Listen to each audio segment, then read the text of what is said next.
Hey, welcome back to another video of editing basics. In this video we are going to learn how to use GetStencil for creating email banners. Creating email banner in GetStencil is a great way to enhance your email marketing campaign with visually appealing graphics. First of all, log in and start a new design in GetStencil. You can click on create new design to start a new project, or you can also use the template. For email banners, the most common size are 600 by 200 pixel. You can also use the custom size based on a specific need. Click on create custom size and type the size name. After that, in the width type in 600 and in the height section type 200 and click on create. Here you can see the email banner option. After that, click on set. You can choose the background image for your email banner. To do this, go to the Photos tab in GetStencil and search for relevant image. You can also upload your own image by clicking on Upload tab.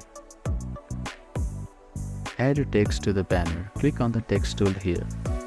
This could be catchy, headline, promotional offer, or call to action. You can also customize the font. Select on text and you can click on the font here and select whichever font you like. Make it bold for the visibility. You can also adjust the font size and color.